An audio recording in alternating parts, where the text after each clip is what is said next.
welcome to another episode of the Red Pill Christians podcast. Tonight I am joined with Red Curious and Redirected. So we have a topic tonight. We're going over milestones as we work through our journeys, as we go through and work our plans.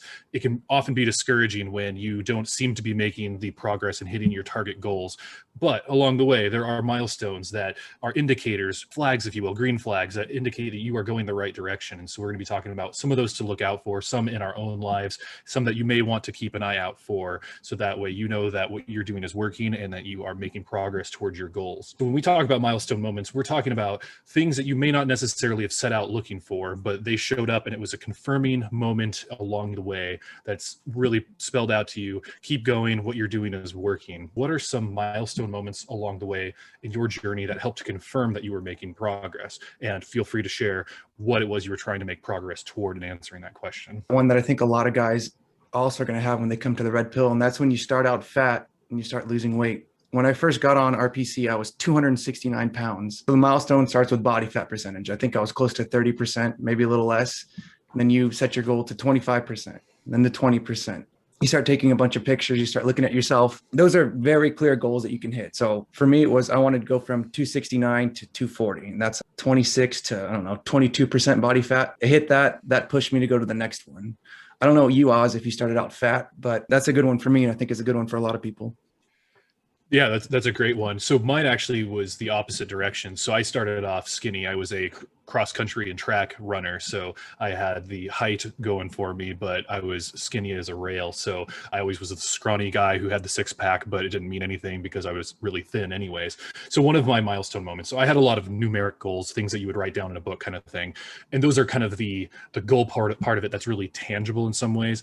The milestone moment that really hit me was, this is years into me getting into the gym and lifting heavy and trying to put on weight. I had taken a couple progress pics along the way, and I'd put two of them side by side. This is after I had bulked up to pretty much my heaviest. So I went from about 170 to about 170 at about skinny fat level to 210, and then cut down to about 190. And I put the pictures side by side, and I was pretty blown away by how much it had changed. And so that was very confirming for me. But the moment that really did it is I was going through my phone and I was hanging out with my wife and one of her friends, and it came up. They looked at it, and what was really telling, and you hear these stories in the red pill circles anyways, but they were like, oh my gosh, that is a huge difference.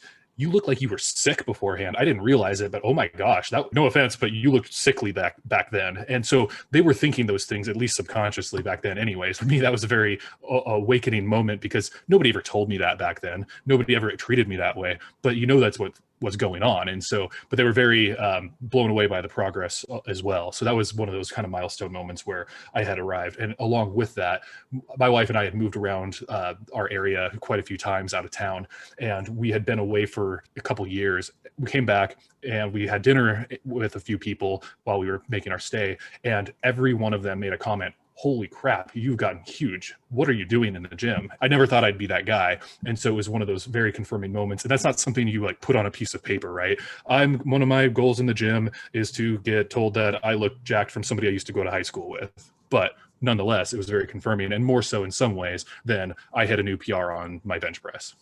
So you're saying Brad Pitt from Fight Club isn't the ideal body type? I would say I was skinnier than that. So I'm not going to make further comment. Yeah, I definitely know on the physical end, my body type has wavered quite a bit over my lifetime. When I was a young kid, my parents always commented on how skinny I was and that it was actually scary to them, and they were trying to shove food down my throat. And then at some point, I went off to my grandma's house for a month, and sure enough, I gained a ton of weight to the point where I was definitely the pudgy kid. And I remember, and I think I've shared this story before, but one of the first awakening moments that I had is, how Oz, you had made the comment that nobody ever told you that they thought these certain things about what you looked like or your body type. I actually had a kid who did. His name was Lewis, and he sat down with me at lunch one day and just said, John, do you mind if I ask you an awkward question? And I said, sure, what's going on? He says, why do you wear shirts like that when you're so, pudgy? And that was an awakening moment for me. It was a first early milestone, and we're talking way before red pill times for me here. That was in high school. But that's one of the triggers. Of course, a hot girl who I had one-itis for was the other to get me to join cross country, where I zoomed right back into being the stick figure. And then I had gotten in really good buff shape by my senior year of high school, most of my college years. And, I was benching close to what I bench now. I definitely lifting heavier today than I was back then. But I think when in my high school days, I had capped out at about 275 on a bench. But after getting married, it all fell apart, went the pudgy route again, and pudgy turned into obese, and obese turned into extremely obese. And then I had to have that moment where in my very first post on MRP, I remember talking to a bunch of the vets, and they started reaming me about physical fitness, which was something that I knew I needed to work on. I had already started it months before. And some guy threw at my face, he says, you need to get not just generally fit, you need to look like high school athlete level fit. And that really rung with me because I was so stinking far from that. And I'm still not there. But it was that goal in my head that I just fixated on that helped me really push and push and push on the dieting and the lifting, and I researching to figure out what exactly I'm doing so that I'm not screwing it all up. That was a big mile marker for me. It was when some guy on MRP gave me that mental image instead of just words of you need to do this. Give us a number. How big did you get? The biggest that I ever was 285 pounds. Dang. Yes. And I'm happy to say that I'm now benching more than my highest body weight ever. So that's good. I think right now I sit at 230 pounds. So I've lost 55 of it permanently, and I'm still on my way down. Yeah. I think physical fitness is one of those things too, where it's easy to think about it in terms of numbers, and it's because it's objective, and especially as men, we like objective qualities like that. I bench this much. The goal of hitting the 1,000-pound club is very rewarding to hit. That was I guess a milestone of mine as well. But there are those more subjective things where it comes to people's perception or the interactions that you have that change. And I can think of times where in my career that I had worked in previously, I had to interface with the public a lot, and there was some moments along the way where I realized that as I got more physically fit, people's compliance went a lot higher, and their pushback was reduced pretty significantly. So my job actually got a lot easier as my fitness began to catch up with me, I guess. So those are things, again, it's hard to put a number on, but people definitely take notice of that, and it can be very encouraging. And then when it comes to interactions with women, for example, there's definitely something to be said about. It's very motivating when your wife or your wife's friend decides to, oh, look, Flex, I want to feel your bicep, that sort of thing. And it's like, you don't get that when you're the skinny guy. You don't get that when you're the pudgy guy. That's something that it's pretty well reserved for guys who have their fitness figured out or are well on their way toward that. So I see we were joined by Levi. I've been there, I've got an injury, and then been back down, and then I'm on the way back up. But I can definitely affirm I was a skinny guy. For reference, I'm 5'7". I started out at 145 pounds, didn't really have abs, I wasn't fat. I wouldn't consider myself skinny fat, but I started taking lifting seriously. Then shortly after that, started counting my calories and my macros. And that's like 100% assured. If anybody's struggling out there with a plateau with weight, freaking count your calories. There is no guesswork around counting your calories. You either will or will not lose weight. I bulked up to 187, got a little bit pudgy, then cut back down and did a few more cycles. Right now, I'm at 172 pounds, probably around like 13% body fat, somewhere in there. So I'm still purposely bulking up, probably going to go close to like 178 before I cut back down. If you're not bulking up and then cutting and you're in the gym, you're shooting yourself in the foot, because that's how you make the most gains. The increase in numbers and dates went up significantly when I had a lot more muscle and became more confident. So that was a milestone I felt like I hit. I'm on my way back up, and it's just kind of encouraging to hear that, yeah, a reminder, not only are women more receptive, but people in general are more receptive. And that was kind of a good reminder what Osmium Zulu was saying. So moving a little bit away from the physical fitness side of things, talking about discipleship or otherwise your growth as a Christian, and if there's any milestones that stand out to you in those regards. And I will start with one. So growing up, it was a very non-denominational sort of casual Christian upbringing.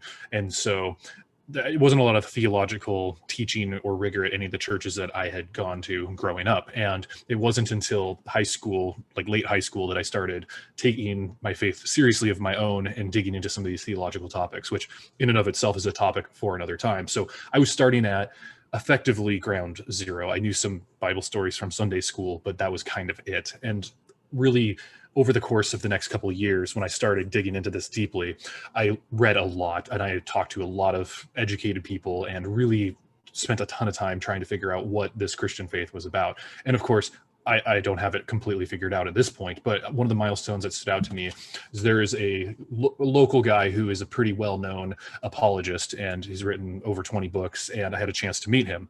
And we sat down and we talked for about an hour or more, and along the way, he kept commenting and asking, like, where did I go to school? Where did I study? And he left me with the comments of, you are basically better studied than many of the students that he runs into in seminaries.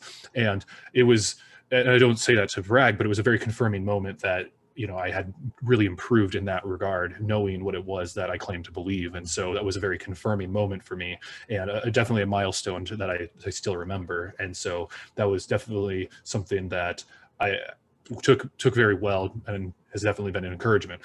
So what do you guys think about when you look back on your own faith and your own walk and learning more about Christianity that stands out to you, or discipling others? If you post on the RPC, you post your OIS, Rock and Roll Chuck sooner or later will push you to start reading the Bible. So for me, one of the milestones was actually reading the Bible every day. And I keep a calendar. I check off every day that I read the Bible. I think now I'm 9 months, getting close to a year of reading the Bible every day. That's a big milestone for me. Yeah, a lot of people who know me know the general format that I use, which is something I copied and stole from Leroy Imes' Lost Art of Discipleship.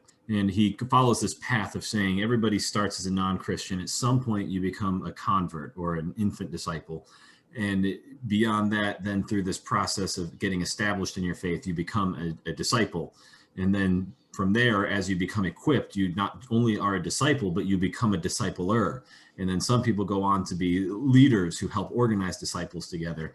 And so this whole pathway of how you can grow in maturity and responsibility that you take on for the kingdom really has a very large scope of how it can go, with lots of milestones along the way. And so one of the things I always tell people in your spiritual life is take a look at that path. And it's on the RPC sidebar, by the way. It should be in the 300 series toward the end.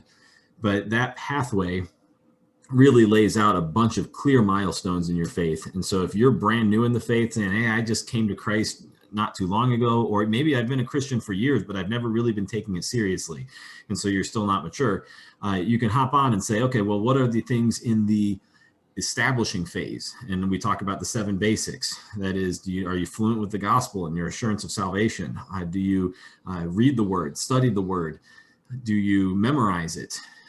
Reading being quiet times or devotionals, what I'm referencing there. Do you pray? Do you have fellowship? Do you share the gospel with other believers? In each of those are individual milestones in and of themselves. And I can remember in my own life all these different times when I went out and shared the gospel for the first time. Holy cow, that was like mind-blowing. I can actually do this.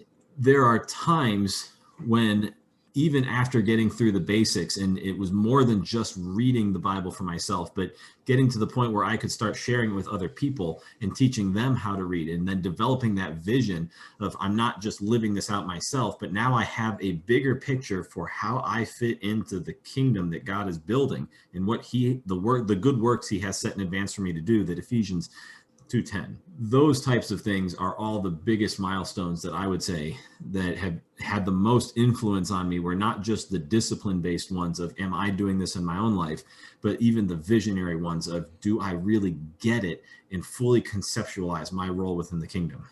let's say I'm a new Christian. I go to the 300 series, I read it, I internalize it, I start reading the Bible, doing biblical memory, and then I start feeling like I'm stalling out. What's a good tool or what's a good thing that we can do to stop the stall, to get rid of that plateau? Teach. Take what you know and teach someone about it. I think that's going to help you internalize it and make use of it. I also think that looking at related topics that are interesting, this world is an interesting place. There is enough going on in the world right now that you should have no shortage of things that are very interesting, if not a little bit terrifying, and it should drive you to the scriptures to learn what does that say about it, because God's word is there for our benefit and guidance. So I think that if you don't have an interest in that sort of thing, you're probably not asking enough questions or being curious enough about the world around you. I'll echo that myself as well. One of the things that I've noticed is that most people plateau in their faith when they stick to either one or the other of internal versus external ministry. So internal is I'm going to help myself grow or get into the scriptures and have God help me grow, but it's all about me growing. External ministry is when I start to help other people grow.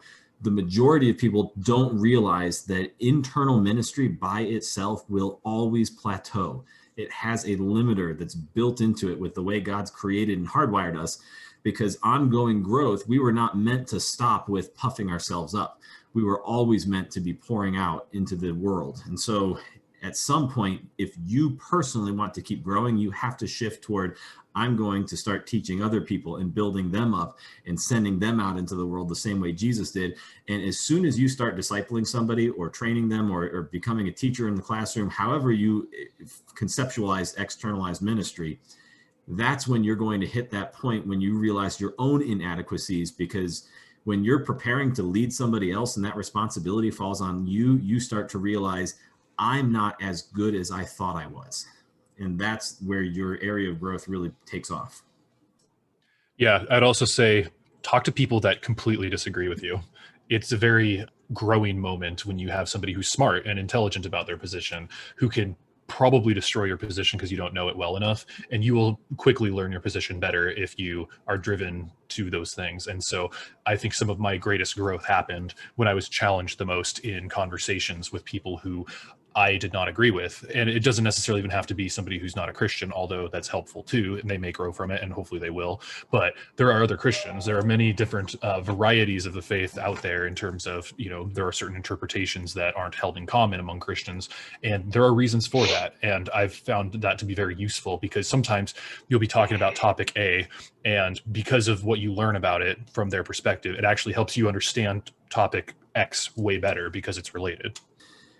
But when you talk with somebody who disagrees with you, make sure that they're disagreeing with you competently, because you can definitely get stuck in a hole of talking to people who disagree with you, who are total idiots, don't know what they're talking about, and there is no value to be gained from that. Yeah, there are no shortage of people who will waste your time with these type of things. So don't go on Reddit and go into the atheist forums and start spouting off, because they're idiots and they're not going to be able to have a great conversation with you more than likely. So does that method apply to everything? If I'm plateauing in my lifts, should I start teaching my lifts as well? It may be helpful, but I think that's a little bit of a different topic. I think if I'm plateauing my lifts, I think that means I probably have failed in some way to have correct form, and I need to learn further. I think that's a more expansive, more linear sort of thing. And it could be something totally different that I hadn't thought about. If you're training really, really hard and you're plateauing, you just keep running against that wall, it's possible that you've overtrained. And if you don't know what overtraining is, until you learn what that is, you might just be doing more harm than good. I would say, with the exception that maybe in your lifts, you could hit a spot where by taking somebody under your wing, if you struggle with discipline, for example, having somebody that you are teaching then makes you more disciplined to say, hey, I'm going to keep going at this because now I've got this other guy to lift with. And it's not just me screwing around in the gym for an hour and a half, but now you have somebody who's going to keep you on task. So if it's a discipline issue, by all means, that will help. If it's a know-how issue, even then I have found that some of the guys, like when people were over for Disciple House, I see them doing lifts in a way that I have not done myself. And even though I am further along in my lifts than they are, I still found value out of the fact that they did things differently. And like, for example, Aaron, when he and I were doing bench presses, he does, instead of a 5x5, I think it was 10 full sets on bench press, which I'd never done a 10 setter before, but it was interesting. And yet it pushed me in a way that my pecs had not worked before. And so it was, even though I'm far beyond him when it comes to rote benching strength, it was still very valuable for me to be able to do that with him. Bringing him into my home and doing that under my wing like that. Yeah, I would agree with that. And I would say definitely the disciple or discipline issue. That could be very, very useful. I think with anything, if you hit a plateau, there are likely to be input problems as well as output problems. But I think a lot of times it's input problems, and you have a really hard time making new progress with old information and old perspectives and old inputs. And so I can think a lot about several times in my lifting life where I was doing something inefficiently. It may not have been wrong necessarily, but it wasn't getting me where I needed to go. But then in speaking to somebody or lifting with somebody or doing research, I found, oh, geez, that's what it was. And that whatever that learning moment was helped take me beyond that plateau. One that I'll put out there is total volume. I think it may have been Jeff Nippard that I was doing some research on, and he was doing a podcast, I think, talking about total volume being perhaps one of the best indicators of progress in the gym. And it may have been Mike Matthews, now that I think about it. But the idea being, if you hit a certain number of sets, certain number of reps, multiply them together, you get your total volume for that workout, times the weight. And if you're progressing in volume, you are likely to be progressing in strength as well. And so I thought, you know what, I'm stalled right here on my bench press. I think I was at like 190 or something like that for 3 sets of 6. And in doing that and making sure that I was always exceeding my volume, even if that means I had to do more sets to make sure I at least stretch my volume, I've been doing that pretty consistently for the last couple of years. And, today I was working on 245 for 3 sets of 6 and almost hit it. So it was definitely one of those aha moments. And I've taken that beyond bench and used that in other lifts. And it has been very effective to keep me from stalling. And I really have not hit a strong plateau that's not injury related in a long time. Shifting gears a little bit here, thinking about some of the people here on RPC, some of the people on the Disciple Cord that are making this journey and trying to get started in some of these areas. What are some milestones that they should look out for? What are some things that they should keep their heads up and be cognizant of along the way? So I actually have a post that in a very general form addresses this. It's titled, "Anything You Can Do, I Can Do Better." One section of it titled "You Suck" is saying this is the actual problem, is that you suck. Sure, argue with me, not every guy on here sucks, but to skip to the point, I guess, I break it down into the 3 categories, which we've already talked about 2 of them. The first is the physical. If you're without physical deformity and you're not benching 2 plates yet and deadlifting 3, stop and ask yourself real hard, have I earned the right to post in this form yet?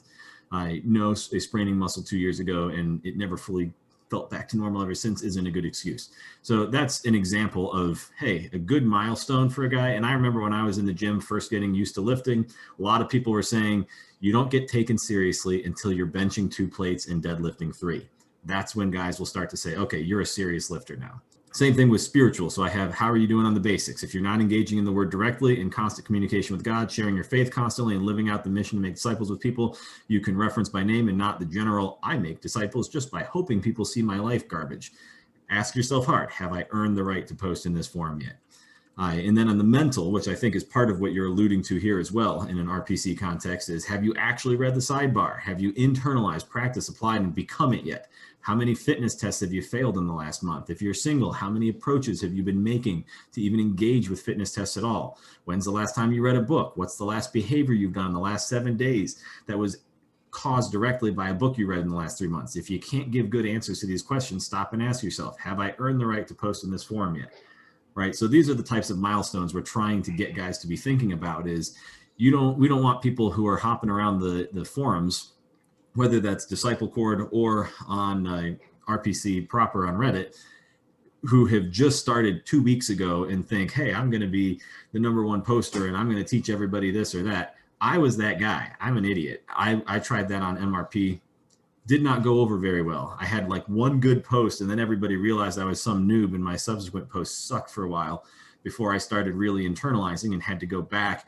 After I figured out what I was doing, then I could add value to the community again. When a guy goes from being a dancing monkey to being internally motivated, I'm one of those guys where you come into RPC and you want to lift weights to impress your wife and to get better sex. And then sooner or later you're lifting weights, you hit 2 plates and you start doing it for yourself. That's a big milestone. At least it was for me.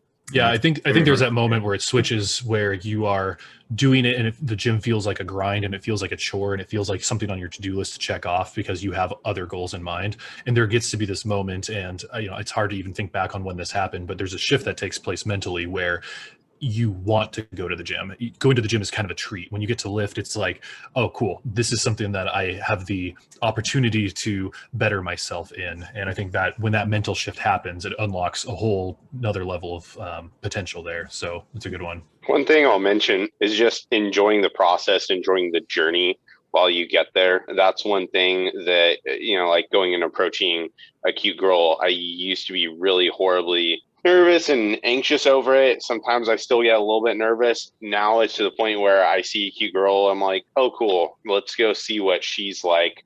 So there's that mindset shift eventually that happens, but just enjoying the process. And then when you actually follow through on doing something, having at least for me, I'll have a moment of elation where I'm like, yeah, I did this. Most of the times it's alone or in front of the mirror. I'm like, oh yeah, I'm there, or I'm getting there. Frick yeah. Enjoy the process as you're going. What's your success rate on number closing? My success rate on number closing? Yep. Frick, I'd say maybe probably somewhere around 65 to 80%. How often are you doing it? Right now, I'd say maybe once a week. There's just, if I'm being honest, there's not that many opportunities where I'm at. If there were more opportunities, like if I was in California or a poppin' part of Idaho, I would probably be approaching 10 to 15 times a week if the opportunities were there. And they're just not there. Like the places that I go approach, the grocery store, the coffee shop where I'm going to go meet my guy for branding. That was interesting. Little story there. This guy, this is the first time this was a milestone, a mini milestone. This was the first time I've ever got a phone number from a girl that said she had a boyfriend. That was a pretty, proud moment. Didn't really result in anything, didn't result in a date. She actually did have a boyfriend. I thought she was just giving me the, oh, I have a boyfriend lie, which is pretty typical. Girls just do that.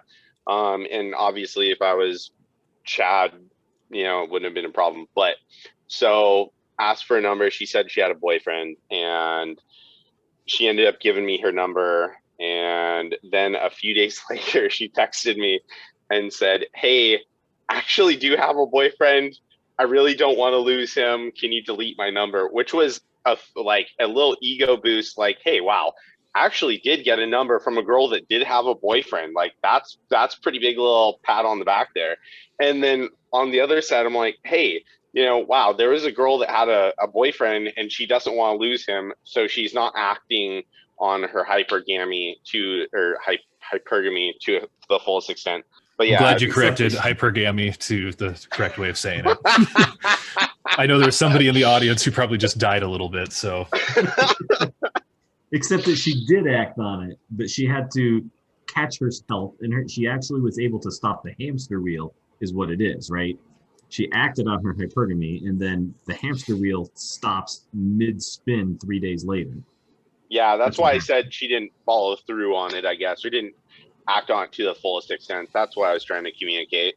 When I look back at my single life before I got married, before I met my wife, one of the things that I really had gotten into this before the red pill was even really a thing. It was the pickup artist community at the time. And I came from a pretty awkward person growing up to somebody who was really working on understanding how the interplay between the sexes worked and how to be successful that way. And I remember there were a couple of moments that stood out as far as having gone from the one chasing to the one being chased, and having girls come up to me and sit on my lap and give me their number and, say, hey, give me a call. That was surreal at times when it was okay, something has happened. Or the first time I had approached and went with the negs and ran the game and used, pressure flips and the rest of it. And they were all over me that day. And it was like a foreign concept. It's like if somebody told you, hey, speak this language and you'll be able to communicate. It was that profound. And so those were definitely some moments where I thought, okay, there really is something here and it's worth getting a hang of. And then I think, as we're talking about guys out there who are working on improving, if you're the dead bedroom guy, definitely one of the milestones, and you see these posts all over the place on MRP especially, is, hey, she finally initiated, and it wasn't out of some sort of like, I asked her to or manipulated her into doing so, but she did so out of genuine desire. Like, that's a huge milestone for those guys. What are some recent or upcoming milestones that you guys are looking out for? I've been working a lot on creating a side hustle that's going to become the main hustle. It's a organic energy drink mix, and I've been researching a lot of how much it's going to take to start that business. And last week, my goal was to come up with a date when I can quit my job. And through a bunch of calculations and talking with manufacturers and shipping dudes and a branding dude, I'm so excited. A year from now is when I will be able to quit my job and launch on Amazon. There's going to be a launch before that, but Amazon is the goal, and I'll be making probably around $2,400 a month and still be able to pay for the next round of product and the next round of shipping and the next round of advertising. I'm not a numbers guy, and so it's really, I don't know, it's not intimidating, but it's like defeating sometimes. Last night I spent 3 hours trying to figure out how much money I should be spending on advertising, weighing that out with some other variables. But that was like a milestone. I want to be my own boss. And I think every guy has that base desire of wanting to be his own boss, if he's a guy that's interested in improving in life. And not everybody's going to do it. I'm in a really great position. I'm single. I don't have kids. I don't have a girlfriend.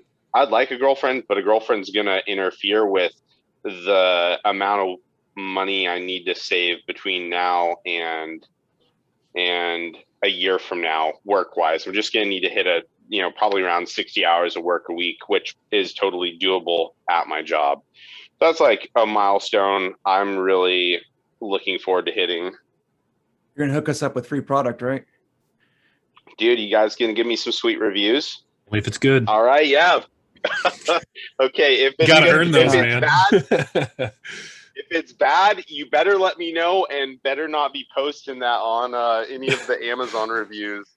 Do they allow half-star Only reviews? Positive ones. Negative stars? I'll call it fraud. We'll be like, that guy right there, don't know what he's talking about. He's crazy. Just a competitor. So I've recently started discipling a guy. It's been about 6 months, and it's gotten to the point that his successes are my successes. So a milestone for me will be when he moves out of my house and moves into his own place and becomes more effective as his own discipler. Next one will be when he takes his own disciple and I can become a quote unquote discipleship grandparent. Those are ones I'm looking forward to, at least right now. All the other ones have kind of gone to the wayside. Cool. That's I awesome. actually have a spreadsheet that I keep on my desktop, and I encourage everybody to make one of these. It's one of those rare scenarios where I actually started writing a post and didn't finish it. It's usually anytime I start a post, I actually finish. But this is one I got called at work because I was trying to write it during the workday. Stupid me. I feel personally attacked by all this, by the way. Why is that? Because I've got like a dozen posts that are half written or on their way. Oh, goodness. Yeah, no, I usually, once I start, I have to finish, because if I don't, I'll never get back to it. This one I definitely do want to finish. And it's specifically, I didn't call it about milestones so much as it's going to be about progress planning. And so the idea is that there's a lot of guys, we talk about mission all the time, right? Mission, mission, mission. But as much as people will have this vague concept of what mission is or what their long-term life goals are, a lot of people don't figure out how to plan the years to make it happen. One of the things that I have on my desktop is just a file titled Life Goals. It's a spreadsheet. It looks very fruity, rainbow colored, because color coding makes it so much easier, but that inherently makes it rainbowish.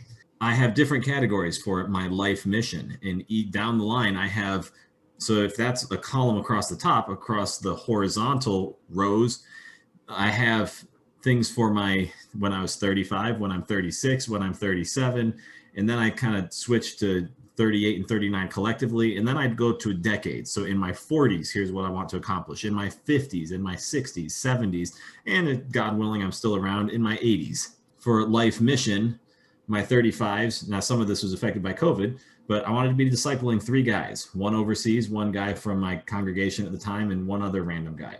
I definitely surpassed that, except for the congregation shut down because of COVID. So it was just replaced by somebody else. I also had that my wife and I would build a relationship with the pastor and his wife and kids. Well, COVID affected that, so that one didn't work out. But, you know, if I go down the list, so when I'm 36, similar goals, but then by the time I'm in my 80s, I want to be discipling 3 guys. All 3 guys are ministry leaders, full-time ministry position as part of my career, working on one home congregation, actively involved with training others, actively training full-time missionaries. My wife and I are co-training small group leaders, and my wife is being able to be seen as a valuable consultant for women's ministry.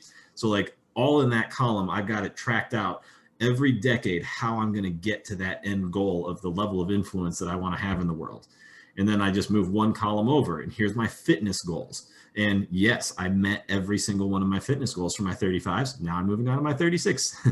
And then I've got finances, career, family, hobbies, and friends, and just go straight down the list. And I might even, I redirected it. I might actually just send you a screenshot generally of what this looks like, and you can post an image of it if you want to, so that people can have at least the layout. I found that to be very valuable, to be able to have not only the long-term goals in mind, but those milestones, all of those individual pathways that I know are markers that I need to get through in order to accomplish my long-term mission.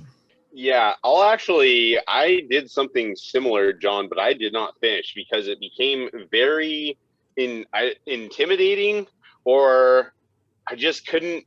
After like 40 or 50, I was like, well, it became so big that it wasn't something I could even think of, if that makes sense. So on a side note, we should get on a phone call or hop on a Zoom call here, and maybe you can help me finish filling out or giving me examples, ideas, giving me some guidance on how to finish filling that out. Yeah, absolutely. I'll do that for you, man. For sure, after energy drink, you should go for the protein bar market. Yeah, that's actually so it's going to be probably the next one after the energy. It's an energy drink mix. If anybody wants to check it out, it's officialwildmanenergy.com. Don't be too harsh. I did design the website by myself, and I'm not a website designer, so it kind of looks a little wonky. It's not ready to purchase yet, but looks like it. The next thing is going to be grass-fed whey protein, flavored with organic or natural sweetener, or not sweeteners, but flavors. Virtually nothing out there on the market that I could find. And I was looking pretty incessantly last night for flavored whey proteins that didn't have a ton of crap in them. The RPC podcast does charge for marketing. I'll get you in touch with our guy. Yeah, dude, let me know, bro. I have a feeling our guy might be the guy who's producing this thing. Yeah, he's also me. We'll talk later. So that is officialwildmanenergy.com. Again, officialwildmanenergy.com. Here you were coming to this podcast thinking you were going to get information about RPC, but surprise, you're being advertised to. How American of us. Thinking back on the guys who are making progress out there, or maybe not making progress, what are some things you see guys get started where, let's say, the typical RPC person that we find shows up, they're frustrated with their sex life in one way or another, their faith may not be great. Where do you say they stall out, and what do they do about it? See guys coming that are like new to the faith, or they've been walking in the faith for a while and they have horrible frame. They don't have a good biblical foundation. And one thing I didn't mention when you guys were talking about the spiritual aspect of things, spiritual milestones, I believe wholeheartedly there you get a massive amount of confidence and assurance by having certain key scriptures memorized. So like one of my buddies, he's not even on here, but one of my buddies, I was like, hey man, you're a Christian. how, if you die, how sure are you that you're going to heaven? And he's like, about 7 out of 10. So I was like, all right, let's memorize some scripture to kind of nip that in the bud. So that's something that really helped me, and I feel like I was really solid once I had those. So when people asked me questions, or I could interject in an opinion in something, my frame was really solid when it came to those verses.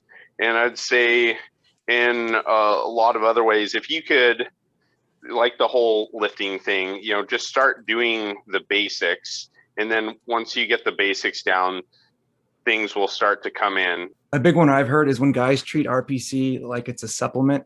They'll say something along the lines of, oh, I started reading RPC and applying the concept, leading my wife.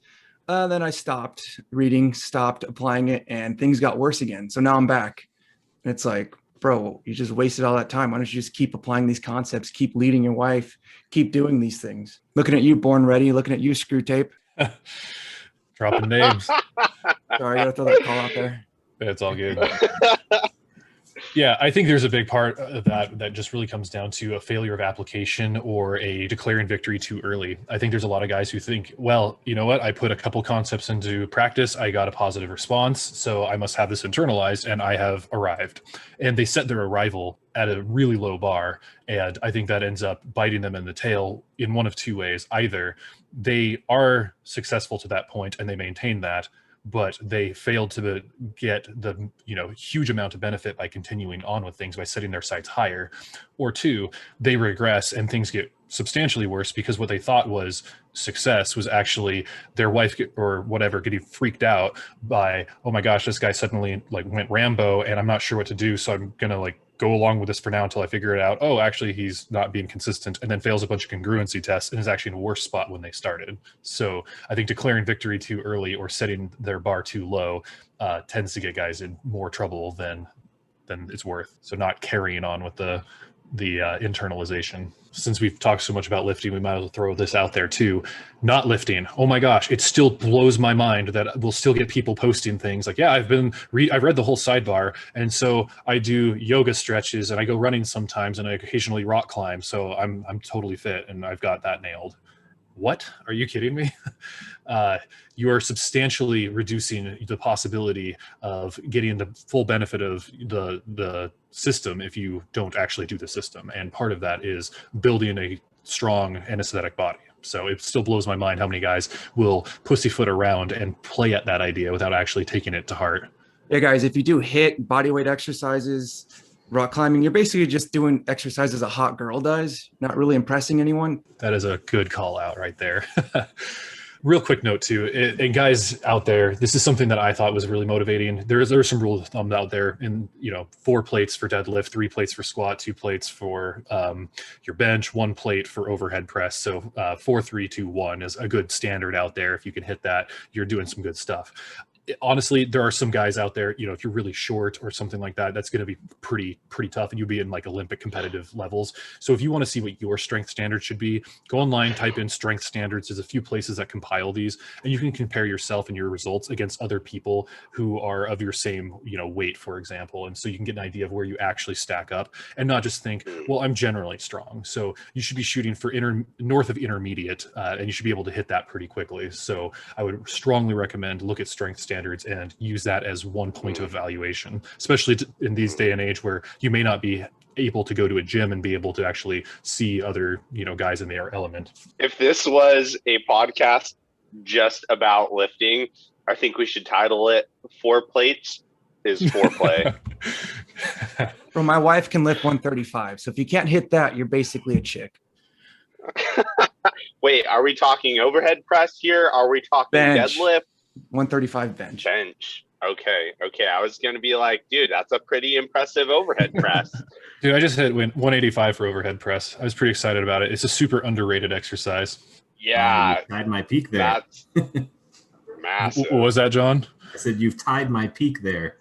Yeah, and so that's at like 200 pounds. So I'm shooting for body weight. So as I go through a cut here, I'm hoping to maintain it and land somewhere in the middle. Since crazy enough, guys, that used to be one of the standards out there before the bench press kind of took over the pressing motion in the gym. Historically, it was can you overhead press your body weight? So consider that when you're thinking you're hot shit in the gym. Well, you definitely have the lead on me there. Do you guys want to comment on progress, rate of progression, and what you should be looking for, whether it's lifting or something else, or maybe we should say that for another topic, but I feel like it could be applied to each category we've talked about here. I would say that there is this very unhelpful obsession with fast progress in really this world right now, whether it's the influence of social media or otherwise. There's this idea out there that you can make it really quickly.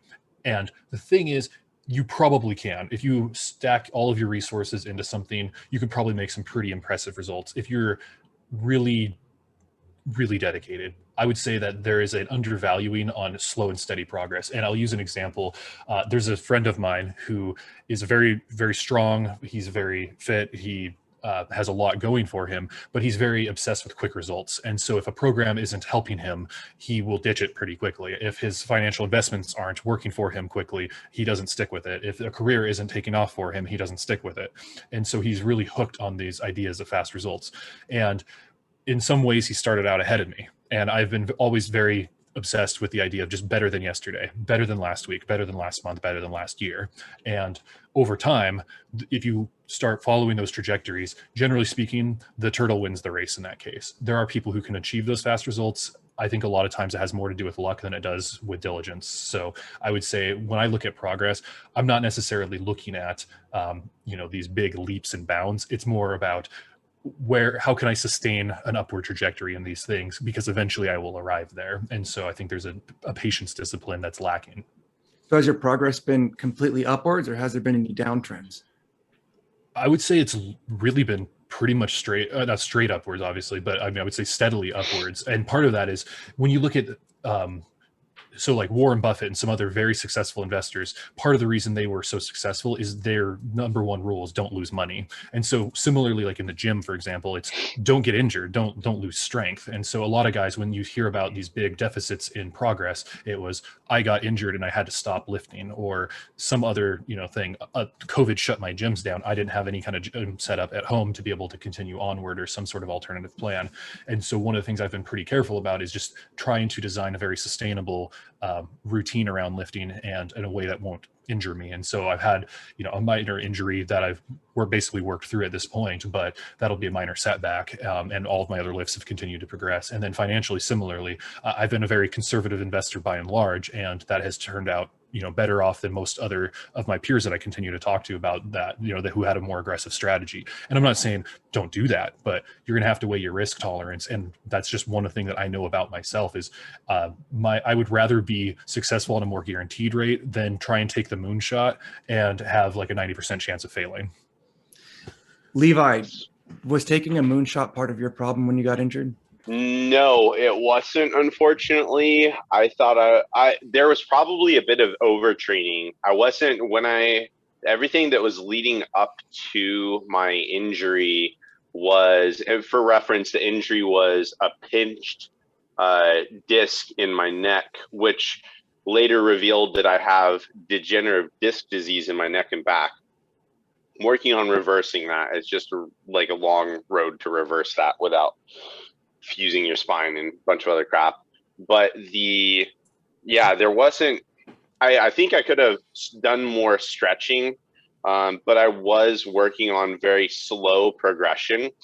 And to get the body that I wanted, the body that I kind of look at other dudes and like, that's the body I want, you're looking at about 3 to 5 years of steady, slow, incremental work. Like, don't go blast at the gym and wear yourself out.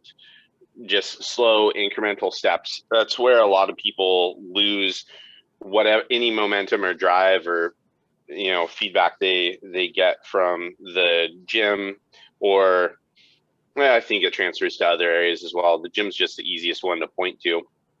Find a program. Go ahead.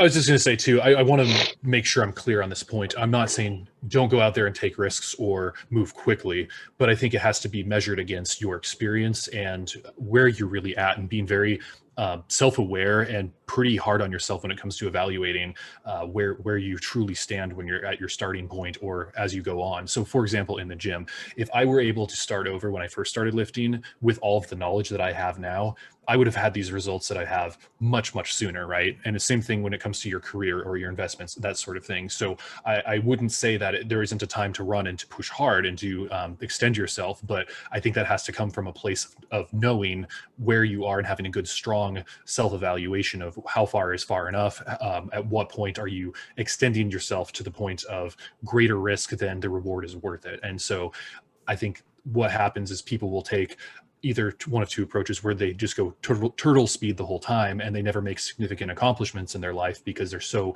fearful of ever taking a risk. And then on the other side of it, it's I want these results now, and so I'm not going to exercise enough patience to be able to do the due diligence to know what I'm actually doing. And so then they end up getting themselves in a position where they're compromised in some way, and they actually end up significantly hindering their progress. So be informed and take the time to learn where you're at, because I think when you pursue anything and you begin to learn it, it's an exponential sort of process, and it starts off incredibly slow. Like pick up a new foreign language and it's painful. It is so painful to start learning the vocabulary, but it comes up together quickly once you get over a certain point and you know a certain number of words that you can start reading it, for example, and then it takes off exponentially. But people get too frustrated because they think they'll learn it quickly, and so they quit before they hit that critical mass. So what you're saying is Levi should get on gear and turn that 3 to 5 years to 1. That's yeah. I was going to suggest for a supplement company, that would be the next thing. I hear you can just do really well with, human growth hormone these days. Well, I do have, well, yeah, I won't talk too much on that. I have thought about human growth hormone and testosterone. There are, for my injury, actually, specifically, there looks like there is some studies that show local injections of testosterone and human growth hormone do help rebuild discs. So it's in the realm of, as like freaky as that sounds, under medical supervision, I might go for it. So if HGH is good, Tren is even better. No, you gotta go for testosterone cypionate, bro. You said it. Dude, I think what I'm going to just do is I'm just going to keep going through the vaccination clinics. I'm going to vax max. Bro, I got the hookup on Johnson & Johnson. Don't tell anyone. Hey, there you go. Get a nice 90 injections of that, and I'm sure you'll get some sort of bizarre chemical cocktail Hulk-like appearance at the end of it, right? Something will happen. Yep. Usually a blood clot. Flashbacks of Levi. I'm getting flashbacks of One Punch Man here. Season 2. Eating those monster, whatever they call monster eggs. Yeah. People just get totally roided out instantly. Yep. If you guys want a really good show to watch, One Punch Man is freaking hilarious and some good action in there. All right. So to watch with your kids too. Pretty fun. Yes. Well, depending on the age, of course. There's not for a 3 or 4 year old, right? Yeah. So as we drift off and spin off into the nether here, last thing, what is the role that community plays in achieving milestones and making progress? And is it important? Can you lone wolf it? What say you? So I actually have an illustration for this, and I think that I'm going to record a separate podcast with a guy or two that I disciple where I'll just go through the illustration together. So I don't want to dive in too much, but it's the train wheels illustration, and it talks about how in any major set of goals that you want to make, it's useful to have a team of people that's working with you. And so the major points that the illustration draws out is that you got to start with purposeful leaders, people who are saying, this is what we want to accomplish, and we have a vision for how we're going to do that. And so the next part is you have to have a picture of what it is you're trying to create, right? And whether that's in your own individual life or if it's something that you want to do with a group or an organization, whatever. But after you have a picture, you need to have a pathway to get there. So you got your purposeful leaders who are setting a vision, they create the picture, and then they say, well, now that we know the end result, we're going to give a pathway to get there. And then the pathway needs practitioners who are going to help you put everything into motion. And so those are the things that where you're talking about what's the community like And what's the value there is really the community are the other purposeful leaders who are going to set similar goals as you, who you can walk alongside, as well as those practitioners who you can say, hey, I've got this bigger vision. And even if you don't share my vision, I can still work alongside you with you being a resource to help me accomplish something bigger.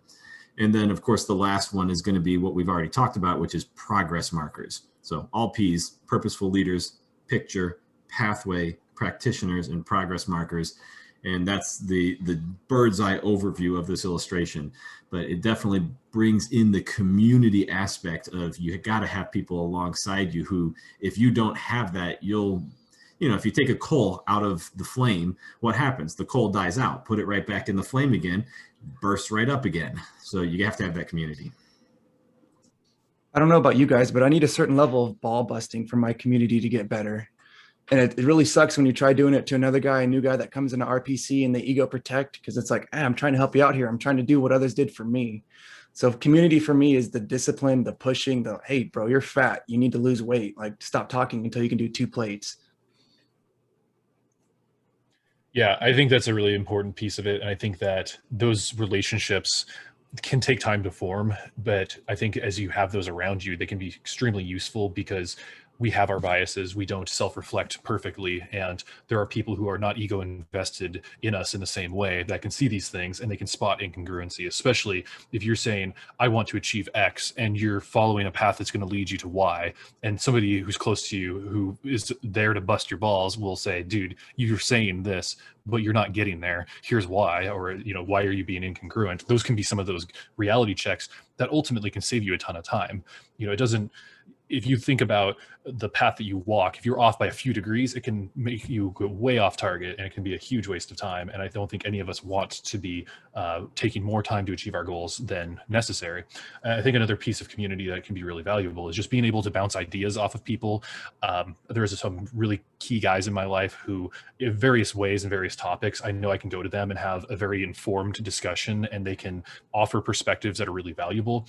And they've saved me from making some mistakes along the way or making better decisions that have been more efficient. So I think that having community around you, you can achieve a lot of great things as a lone wolf out there.